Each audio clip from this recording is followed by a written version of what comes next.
Teraz privítame na pódiu ďalšieho rečníka, Dušana Plichtu, ktorý nám predstaví svojich najlepších 5 hackov pre zlepšenie kvality života. Nech sa páči.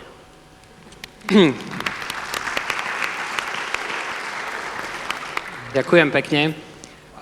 Ja vám dnes predstavím moje nejaké také vylepšenia životosprávy, ktoré myslím si, že majú najsilnejší impact vzhľadom na to, čo som zatiaľ vytestoval, skúsil, spoznal. Nie je to dané, že to len a len tak musí byť. Berte to ako inšpiráciu pre váš ďalší výskum, seba experimentovanie, seba kvantifikáciu, ktorá vás vie posunúť ďalej a naozaj vám prispieť k zvýšenej kvalite života. Týchto 5 silných biohackov mne výrazne zlepšilo život a to nie, že by som teraz, dožil sa 1000 rokov, ja budem rád, keď sa dožijem 90, fakt, akože ja tu asi dlhšie ani nechcem byť. Som radšej za taký intenzívnejší život, ale o to nejde. Ide o to, že skutočne ten každý deň sa dá prežívať na inej úrovni a preto verím tomu, čo robím a preto verím, že keď začneme vnímať tieto veci, tak si dokážeme fakt zlepšiť ten každý deň a ten každodenný zážitok. Ideme na to. Keď prednášam a motivujem ľudí k zamysleniu sa nad životosprávou, tak som zistil, že to vôbec nie je o tom, že o nejakom zdraví. Hej? My si tu dneska môžeme hovoriť pekné keci, že wow, chcem byť zdravý. To možno, túto vidím pár starších našich kolegov, ktorí sú starší, tí už fakt vnímajú to zdravie. My, takí mladší ľudia v strednom veku, v realite oveľa viac vnímame to, že ako sa nám darí, koľko máme energie a či dokážeme realizovať svoj potenciál. A to, pozor, nielen fyzicky, ako vidíte na obrázku, ale hlavne mentálne. Ja som tancoval v Lučnici, robil som aj triatlon, rôzne veci a začínal som proste takým klasickým športovým štýlom športovej výživy, sacharidy, asi to poznáte, hej, chlapec mladý, proste všetko chce dosiahnuť, ambiciózny, chcem robiť aj športy a tak ďalej, výkon, ale postupne som zistil to, že v podstate nedokážem aj tak naplno realizovať svoje ciele, pretože mi chýba ako keby istá taká silnejšia vôľa, dlhšia sústredenosť a začal som oveľa viacej riešiť práve mentálny výkon. Tam som sa práve dostal k tomu, že sú obrovské medzery v tom, ako využívam svoj potenciál.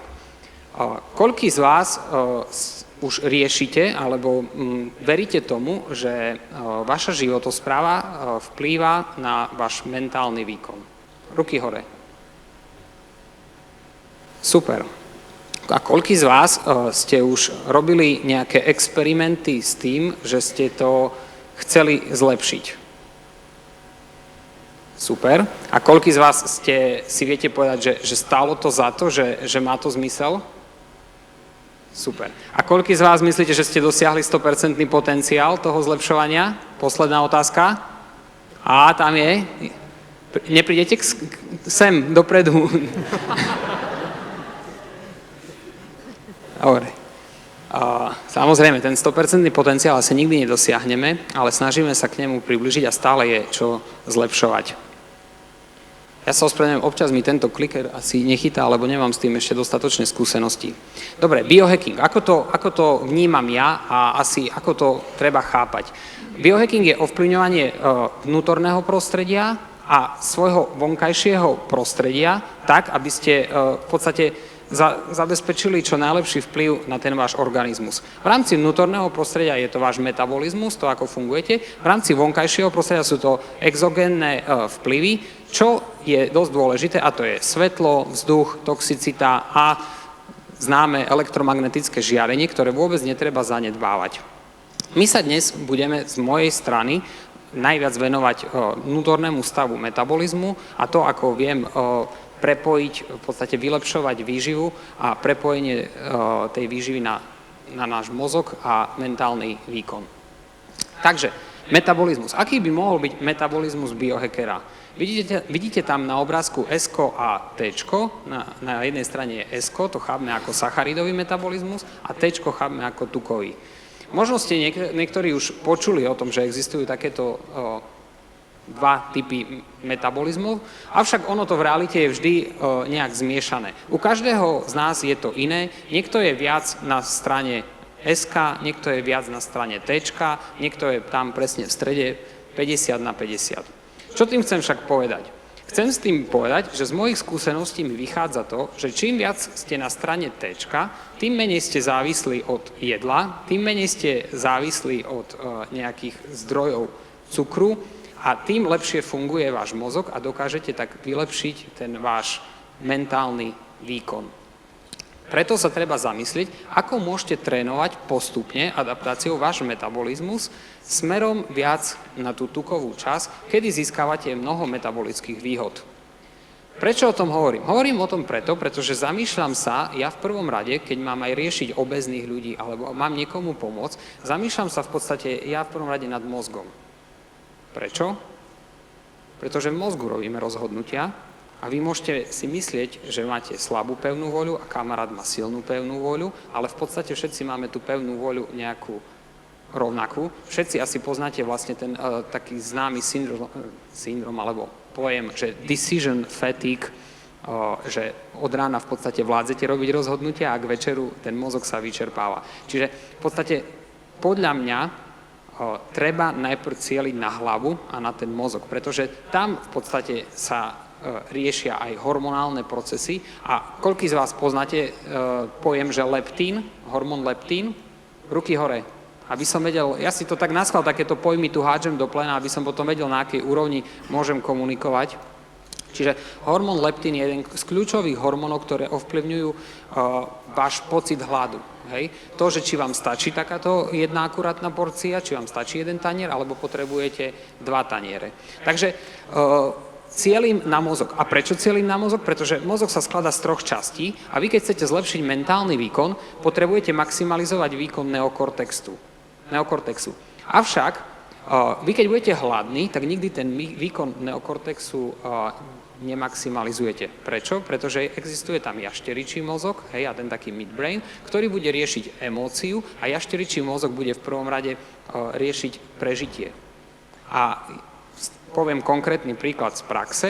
Vy, keď si dáte sladké raňajky, croissantík, džusík, hej, kávičku, kapučínko, hej, ešte s cukrom, v podstate za nejaké 2 hoďky ste v takom štádiu, že keď prídem do ofisu a niekde do zorného poľa, alebo ani nemusím to dať do zorného poľa, dokonca to dám aj mimo očí, dám nejaké jedlo, tak proste ľudia v prvom rade a ten mozog bude riešiť vnútorným dialogom. Dám si, nedám si, nemal by som, hej.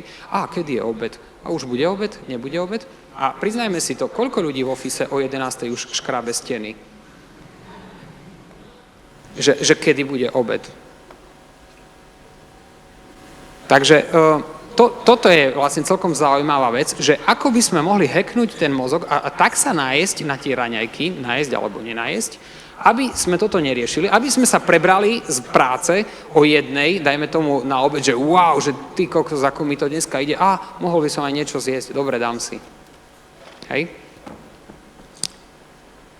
Preto sa pýtam, čo je v skutočnosti efektívna výživa? Pýtam sa to sám seba. Hej, toto je taký môj quest toho, že chcem sám pre seba, hej, ja tu teraz budem sebecký, hej, mne to jedno, čo vy si pomyslíte, ja chcem sám pre seba v podstate nejakú efektívnu výživu, aby som za minimum vstupov dostal maximum výstupov, aby mi to dobre myslelo, aby som, keď jem, tak jedol chutne a aby som v podstate mal stabilnú energiu a dostatok energie. A preto som si definoval nové kritériá a myslím si, že aj spoločne, ako tu sme v tejto sále, mali by sme aj spoločne pracovať a vytvárať projekty a komunikovať verejnosti nejaké nové kritériá efektívnej životosprávy a tej efektívnej výživy. Pretože tie kritériá, ktoré sú nastavené nejakou organizáciou stabilné, v podstate nám zlyhávajú, hej, to vidíme všetci. Tie kritériá, ktoré sú bežne komunikované, že cholesterol je zlý, takéto veci, hej, mali by ste jesť toto, mali by ste väčšinu zdrojov príjmať zo sacharidov, zlyhávajú, nie sú nejaké správne, hej. Takže potrebujem si definovať iné kritériá, ktoré by mohli fungovať v tej životospráve. Ja som si ich zatiaľ definoval takto a budem ich aplikovať na ďalšie veci, ktoré tu máme. Ideme na biohack číslo 1. Pre mňa je týmto biohackom LCMPHF, komplikovaný názov, dieta. Dietu beriem ako normálne ako prístup, hej, neberiem to ako nejaké chudnutie. V podstate ide o low carb, medium protein, high fat diet a hlavným prístupom je znižovanie príjmu sacharidov, najviac tých koncentrovaných v zmysle pečiva, obilnín a tak ďalej, pretože tie k môjmu výkonu neprospievajú, ale naopak, keď telu niečo zoberiem, tak mu musím niečo dať. A tou efektívnou formou energie, ktorá vyzerá, že funguje, tak sú práve tuky, ale pozor, musia to byť dobré tuky. Pretože aj v tukoch máme dobré a zlé a nie je rovnaká jedna a tá istá vec domáce maslo a nejaký margarín. Hej, to som uvedol ako taký konkrétny príklad a preto v tých dobrých tukoch sa orientujeme najmä na veci ako kokosový olej, mäso z voľného chovu, divina, potom tam máme avokádo, orechy, môžu to byť ryby, hej, tam som vypichol tú rybičku, to je DHA, to je veľmi dôležitá vlastne mastná kyselina, ktorá je vlastne základom každej bunky a v podstate maximalizácia tohto príjmu tejto kyseliny vám len a len pomôže. Takže dobré a zlé tuky. A o čo v podstate ide? V podstate ide o to, že zelená krivka je krivkou vášho každodenného šťastia. Pretože mnoho stresu vzniká z návalov hladu a z prepadov energie, z depresií, z migrén, z mentálnej hmly a z rôznych takýchto záležitostí. Preto sa snažíme našou životosprávou stabilizovať cukor v krvi na celý deň a zabezpečiť tú zelenú líniu a vyhnúť sa tej červenej línii. Navyše nám ide o to, aby sme nestimulovali hormón inzulín, ktorý je základným hormónom, ktorý vieme riadiť a vieme tak v podstate svojou nesprávnou voľbou, napríklad nesprávnou raňajkovou voľbou, my vieme vypnúť spínač spaľovania tukov na celý deň a v podstate takto degradovať akúkoľvek svoju snahu o to, aby sme využívali tuky ako zdroj energie, aby sme fungovali efektívnejšie a v podstate vieme sa veľmi pekne rozhádzať do červenej línie. Takže inzulín v zmysle nízkosacharidovej výživy a takého odkazu z tohto prvého biohacku je najdôležitejšia vec, ktorú vy môžete priamo riadiť a znižovať stres na váš organizmus. Skúmali sa rôzne generácie po svete a pýtali sa, čo je to, čo stojí za tým, že títo jedia viac toho, hentí jedia zase viacej rýb, Japonci na Sardinii pijú červené víno, hej, čo je v podstate nejaký spoločný prvok tých blue zones, hej, oblasti, kde ľudia žijú dlho, tak môžeme sa doťahovať na rôznych génoch, samozrejme, tie majú silný vplyv, ale jeden spoločný faktor, ktorý nemôžeme proste ako keby vynechať, a to je to, že všetci mali nízke vylučovanie inzulínu počas svojho života, v podstate nepoznali nejaké že rýchle zdroje energie ako cukor, hej, nejaká tá biela múka, koncentrované sacharidy a z tohto v podstate fungovali oveľa efektívnejšie a znížili tak ten celkový aging efekt, pretože inzulín je dokázané z viacerých štúdií, je priamo naviazaný na podstate, najsilnejšie naviazaný na proces starnutia. Ako by mohol tak vyzerať ten tanier? Pretože keď poviem, že znižte príjem sacharidov a jedzte tuky, hej, tak ľudia si niektorí myslia, že teraz sa máte napchávať mäsom a teraz liať do seba tuky. Ono v realite to až tak nie je, pretože tam riešite to, aby ste dávali správne kombinácie a v podstate zameriavate sa na pomery. U každého je to individuálne. Ja veľmi súhlasím s tým, že nemôžeme prehlásiť, že teraz hneď napríklad túto slečna alebo vy pán, že dajte si proste 10% sacharidov a zvýšte príjem tukov na 50%. Hej. Tam je potrebná adaptácia, možno ani vám to nebude vyhovovať. Avšak myslím si, že každému bude vyhovovať, keď sa zamyslí nad tými 10%, 15% vysoko koncentrovaných sacharidov a tie začne kontrolovať, hej, a znižovať čo najviac a potom si nájde ten svoj správny pomer tukov, proteínov kvalitných a tých pomalých sacharidov, polysacharidov a tam s týmto sa bude hrať. V realite to môže vyzerať kľudne takto, hej, to je niečo, čo vyhovuje mne, uvádzam to ako inšpiráciu. Skrátka, polku taniera máte zeleninu, máte tam kvalitné tuky, hej, tú zeleninu si stále robím s olivovým olejom, alebo na masle, môže byť upravená, alebo surová, Je dobre kombinovať aj takú.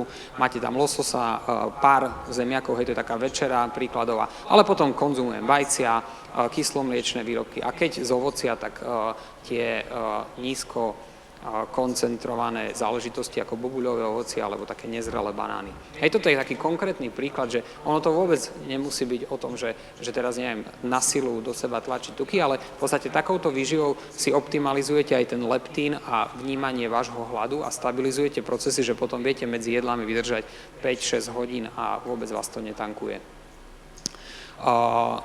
K tomu zaujímavý podnet, ktorý dávam do plena, je kniha Garyho Taubesa, odporúčam fakt preštudovať, ktorá vlastne pekne vysvetľuje, ako sme boli trošku účelovo zavádzaní médiami a vysvetľuje to, že v podstate zabudnime na kalorickú rovnováhu, to, že koľko príjmem, toľko mám vydať, pretože takto nefunguje. A oveľa dôležitejšie je to, čo sme si povedali, že to zloženie a výber vašich kalórií. Či si budete vyberať dobré alebo zlé kalórie, pretože maslo, 100 gramov masla má na vás úplne iný fyziologický vplyv, ako má na vás 100 gramov pečiva. A hoci to pečivo, tých 100 gramov pečiva môže byť oveľa viac nízkokalorických. Takže odporúčam tento zdroj, je to veľmi zaujímavé čítanie a trošku je to také podpichnutie do tej konvenčnej pravdy, že rozšíri vám to obzory a stimuluje také trošku transhumánne myslenie.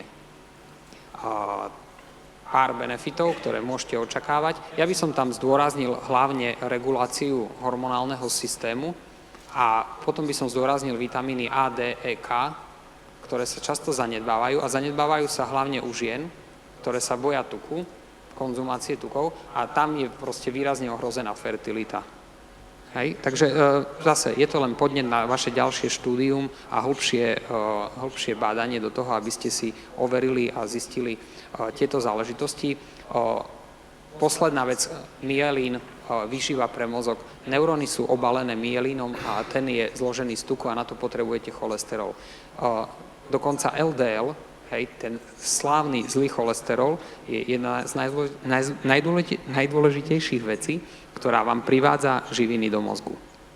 Fascinujúce, ten cholesterol je zase veľmi, podľa mňa, nevhodne komunikovaný lekármi, oni možno aj vedia a tak ďalej, ale je tu nejaká konvenčná pravda, kedy sa vystriha proti cholesterolu. A dneska ráno na raňajkách som zase stretol kolegu, sedí tu medzi nami, ktorému bolo odporúčené v podstate pre zníženie triglycidov a cholesterolu vyhnúť sa úplne konzumácii tukov a v podstate stravu si zložiť z celozrnných výrobkov a zeleninky a tak. A hovorím, že no, keď ti mám poradiť, tak nehovorím, že máš robiť to, čo ja ti teraz poviem, ale proste toto isto nerob. Hej. Takže toľko taký môj pohľad. Ako však merať to, že nakoľko ste na tom v rámci toho tukového metabolizmu, alebo ako ste na tom? Hej, pretože čo bežne ľudia merajú, je váha. Hej, že vážim sa a tak ďalej. A to je veľmi ako keby nešťastný faktor.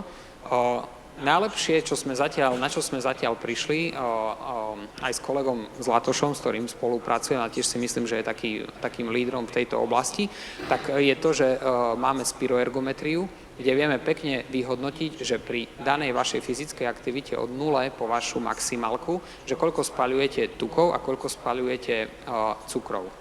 Hej, v akých štádiách. To nám krásne ukáže stav vášho metabolizmu a tam sa viete v podstate porovnávať v čase a zlepšovať.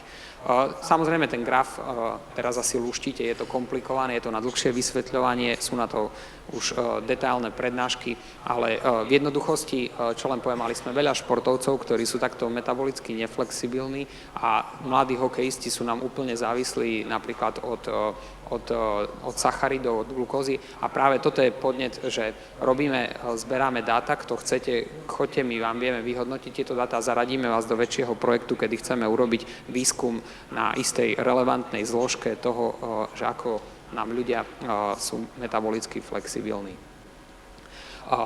Číslo 2. Koniec diety, ideme na ďalšie hacky. Číslo 2, vitamín D3. Pozor, D3. Nie D2, D3. Je to rozdiel. Veľmi zanedbávaná vec, keď vám odporúčia, tak vám odporúčia v lekárniach, že dobre, dáte si nejakú dávku 500, budú vás vystrihať s tým, že sa môžete predávkovať. Nie je to pravda. Na predávkovanie potrebujete 60 000 jednotiek denne. My, čo potrebujeme do vás dostať od októbra do cca apríla, kedy toho slnka nemáme dosť, tak je tých 5000 jednotiek denne. To vám výrazne pomôže. Predstavte si to tak, ako keby ste si na zimu, keď lyžujete, viete, že lyžujete a je tak nejak šero a máte, ja som lyžiar, ja to vysvetlím na takomto príklade, a máte nerovnosti na trati. Vy ich až tak dobre nevidíte, ale keď si nahodíte tie také oranžové okuliare, ktoré zaostrujú vlastne svetlo, tak oveľa sa vám zlepší tá vizibilita a žijete v takom inom, krajšom svete, hej, oranžovom. Takto sa dá prirovnať to, že v podstate výrazne znižíte také mini depky, stavy úzkosti, nálad a zároveň podporíte viac ako 5000 ďalších procesov v tele. Toto sa môžeme pozrieť na tie všetky výhody, ktoré to má. Čo je novinka, je, možno bude to pre vás to, že vitamín D3 priamo vie hojiť aj výstielku vašich čriev a žalúdka, ktorá je často poškodená nejakou výživou, hlavne keď ste doteraz neriešili takéto veci a potrebujete optimalizovať vaše trávenie, ktoré je možno dobabrané z lepku a z ďalších zlých potravín, na ktoré máte intoleranciu a neviete o tom. Číslo 3. Maximalizujte samú detoxikačnú schopnosť vášho organizmu. Detox nie je žiadny zázrak, že teraz mám detox, nemám detox. Detoxikujete každý deň, od rána do večera, aj v rôznych fázach a treba zasiahnuť všetky tieto fázy. Hej. Je to na obrázku komplikovaný obrázok pečene. Nejde o to, aby ste teraz tam videli presne, že detaily. V podstate ale ide o to, že prvá fáza sú antioxidanty, ktoré naväzujú voľné radikály. To sa naviaže, to však ide do pečene. Tam potrebujete podporiť druhú fázu a tam sú potrebné aminokyseliny. Preto čisto šťavičková dieta, takéto, že len smoothies a že ja detoxikujem hladom, áno, to je prvé štádium. To môže byť nejaký deň, môže tam byť hladovka, to je všetko fajn.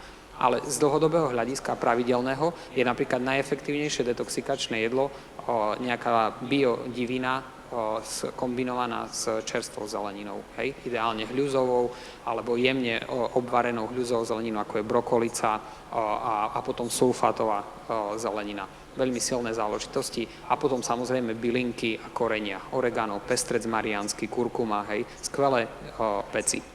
Takže maximalizujte svoj detox vnútorne príjmom vitamínov, zeleniny, hej, ale aj aminokyselín v kvalitnej forme, čiže keď ten proteín, tak kvalitný. A minimalizujte aj vplyv iných tých v podstate toxínov z okolia. To znamená, všetká chémia na vás vplýva. Nejaké čistiace prostriedky, spreje, voňavky, všetky umeliny v podstate, ktoré si dokážete predstaviť, snažte sa v podstate znížiť, hej, ich vplyv. Koža veľmi veľa vecí prepúšťa, hej? A tým, čím sa budete sprchovať a ako budete v podstate sa boňavkovať a make-upovať, hej, to má dosť veľký vplyv. A takú len zaujímavú vec vám poviem, že napríklad ľudia v Londýne sú na tom dosť zle, tým, že tá voda je tam dosť nečistená a keď sa tam sprchujete a pravidelne v podstate používate takúto vodu, tak tiež vplývate na ten organizmus negatívne a dosť tým majú akože problémy. My na Slovensku máme dobrú vodu. Šup, ako som povedal, zasiahnuť všetky fázy a v našich zemepisných šírkach, čo by som mohol odporučiť, tak zamerajte sa na magnézium a zinok. Hej. Toho máme v rámci nášho genotypu málo a oplatí sa to suplementovať v kvalitných formách. Číslo 4. To, čo som načrtol pri vitamíne D3. Eliminácia lepku.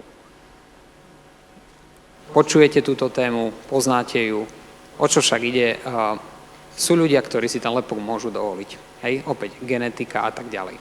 Avšak keď ste hacker, tak sa na to pozriete nie z pohľadu nevýhody, že nemôžem jesť teraz obilniny a chleba.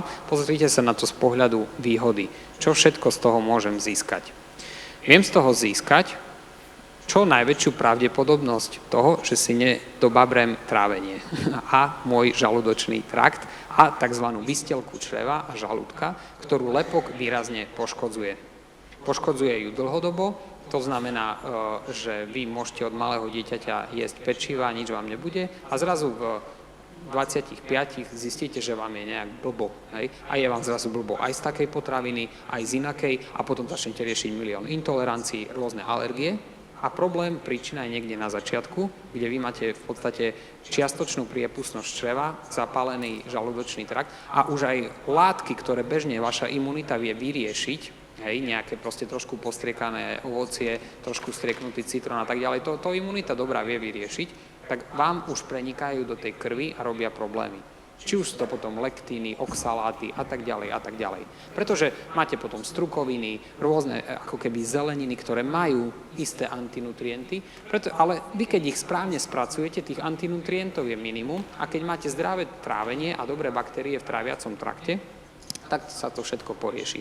Čiže preto prizvukujem ten lepok, pretože on fakt výrazne šmirgľuje tú vašu výstelku čreva, až ju trhá, hej. A potom vám začnú do krvi prenikať látky a vás začnú výrazne oslabovať. Čo je však najväčším problémom lepku, je to, že v súčasnosti na Slovensku nemáme dostatočnú diagnostiku na to, aby vy ste explicitne videli test, ktorý vám povie, že synu, máš intoleranciu, nejedz toto. A tam by sa človek presvedčil, hej, pretože tá myseľ potrebuje dostať od lekára niečo, že fajn, hej, tak ja to mám, beriem to seriózne. Nie, nič také nie je, pretože existuje test na celiakiu, to je už to najvyššie štádium, to už je choroba a tí ľudia, hovorím, že tí sú najšťastnejší ľudia, ktorí majú celiakiu, lebo vedia čo, dávajú si pozor a v podstate výrazne tak prispievajú k svojmu zdraviu, ale je strašne veľké percento ľudí, ktorí majú intoleranciu na rôzny typ transglutaminázy, ktorá sa, u každého je to iné, hej? A u niekoho sa to prejavuje, tam máte 4 také dole, také okruhy, hej? U niekoho sa to prejavuje vlastne tým presakom čreva, potom u niekoho sa to prejavuje zápalom čriev, u niekoho sa to prejavuje na koži, u ďalšieho transglutamináza 6 sa prejavuje na mozgu, hej? To znamená viac depresie, viac také migrény, hej? Únava z toho a tak ďalej. U každého je to iné. Ale fakt, v súčasnosti existuje test Cyrex 3, ktorý zatiaľ asi najlepšie v Amerike rieši, že vám vie vypísať čo najviac rôznych fóriem transglutamináz a konkrétne v podstate vám ukázať, že ako je to u vás. A keď to merali, tak v podstate je dosť pravdepodobné, že 80% ľuďom, minimálne 80% ľuďom ten lepok fakt nepomôže. A keď chcete v podstate optimalizovať a ísť do maximálneho výkonu, tak určite sa oplatí nad týmto zamyslieť. Pár vecí, ktoré sme spomínali. A teraz, môj najobľúbenejší hack, ktorý mi čiastočne zmenil život zatiaľ, to sú moje hackerské raňajky.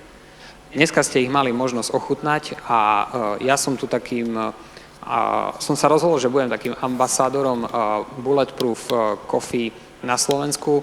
Ambasádorom preto, lebo ja som im svojho času, keď to vzniklo, ja som to ochutnal a začal som to zažívať, tak som ich oslovil na spoluprácu, ale ich v podstate Slovensko a Čechy ako malý trh nejak nezaujímajú.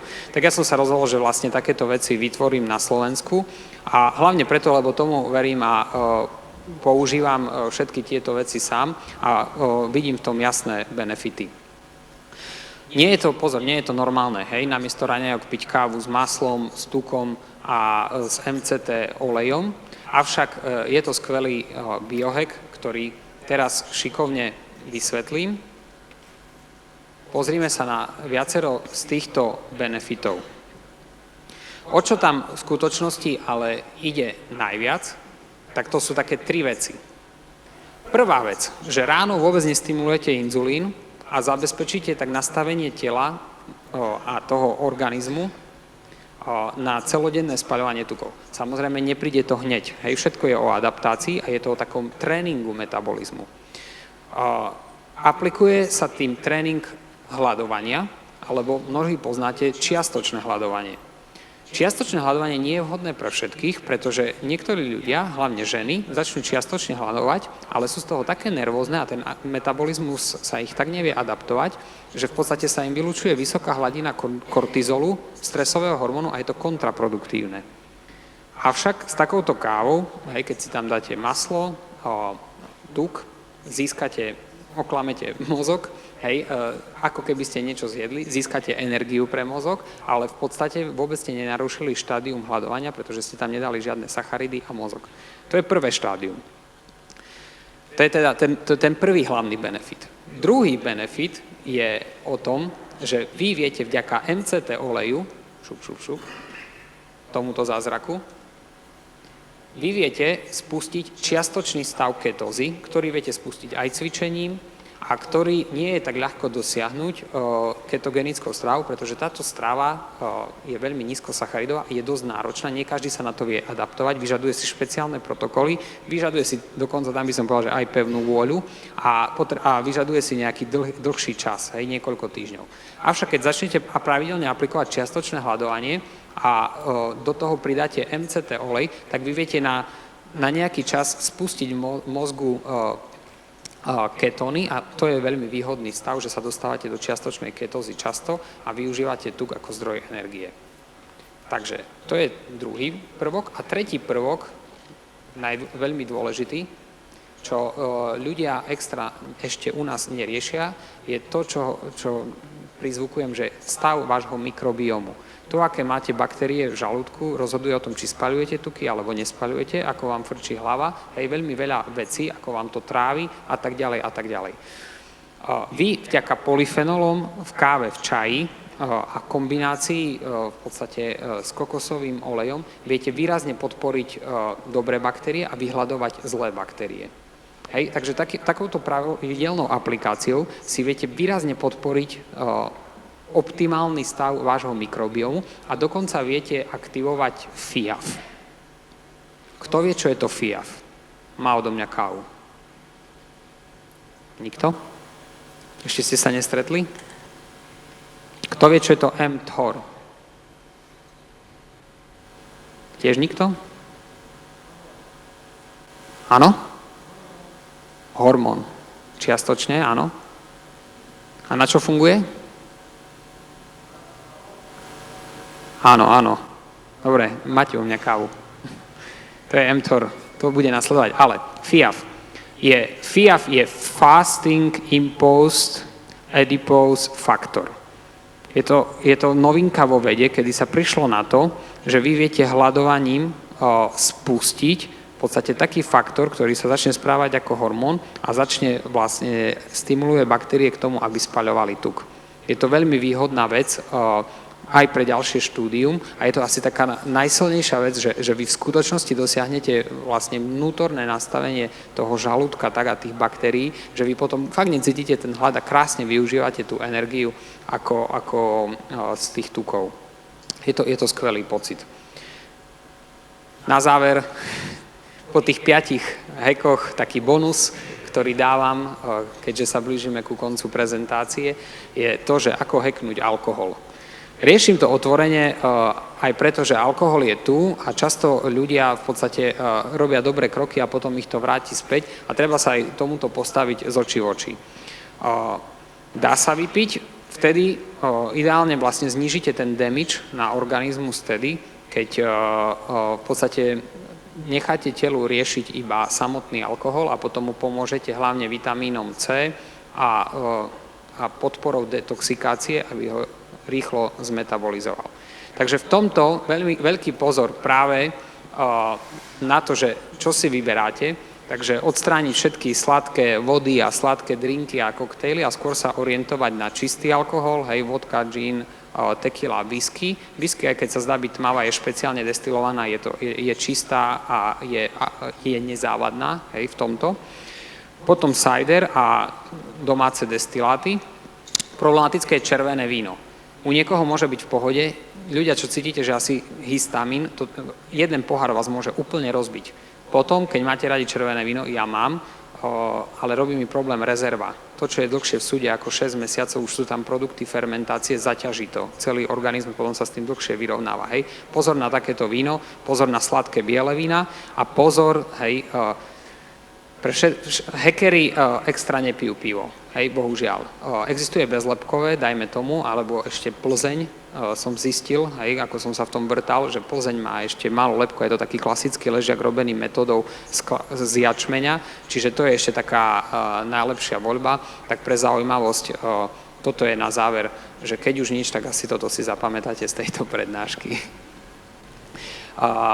Ako ešte bonus hovorím, extra dávky vitamínu C, preto akože tekilové party na druhý deň vychádzajú celkom v pohode a aktivované čierne uhle, to je taký tiež náš špeciálny hack.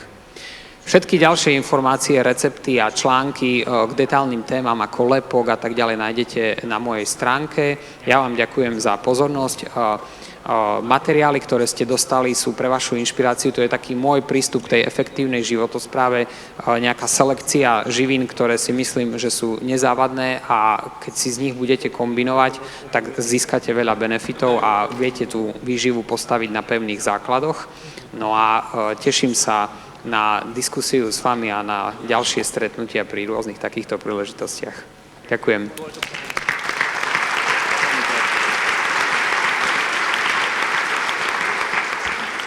Ďakujeme Dušanovi.